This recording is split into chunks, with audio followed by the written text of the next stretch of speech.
the heat is on. And that's not great news for these little cuties. Find out how climate change is affecting sea turtles, next on Project Earth. The turtles in our area are migratory. When we have warmer winters and earlier springs and later falls, then those animals are in this area for a longer period of time. That can result in some problems, particularly with sea turtles, which are cold-blooded. So if we have a cold snap in the spring, they are not warm enough to really want to eat, and so they become a little bit debilitated. Or they're not very strong, and so if they get impinged on a net during a high current, they can't get off of that net. They can't swim away against the current.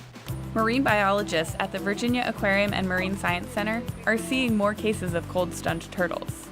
If they don't get the cues to migrate when the water is still warm enough, then they stay until it's too cold, and they develop this syndrome where they become so cold that they become comatose. And then they wash ashore in this comatose condition, and if they're not found, then they can freeze.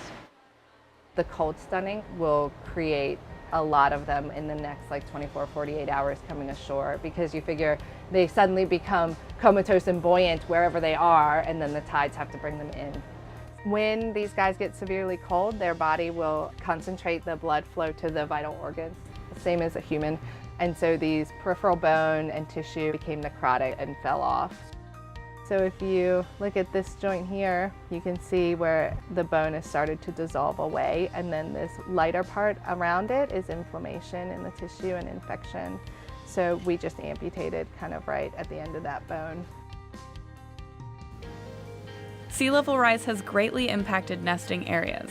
Places where turtles have come back to lay their eggs time and time again are now being lost. Nesting is already pretty challenging for some of these animals in areas where there's not much beach left, and in areas where the beaches regularly are completely inundated with salt water. So as we deal with increasing sea level rise, then we're going to be losing nesting beaches. And some of those really important nesting beaches in the southeast US are going to be very difficult for nests to survive in.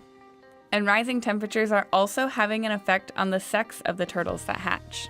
The gender of a sea turtle is not determined by an X and a Y chromosome. It is determined by the temperature at which they are incubated in the nest during a certain period of their development. And the warmer temperatures tend to generate females, and cooler temperatures tend to generate males. So as our climate warms, we'll be generating, and probably are already generating, more females than males. But at some point it's going to be a problem, and there are going to be females that don't have access to males for mating. Another issue that has to do with climate change's effect on sea turtles has to do with their longevity. These guys can live over 80 years. The sea turtles are pretty long-lived animals, and loggerheads in particular take quite a while before they're sexually mature. So changes that are happening now in the male to female ratio in nests, they may not show up on beaches for 25 or 30 years or more.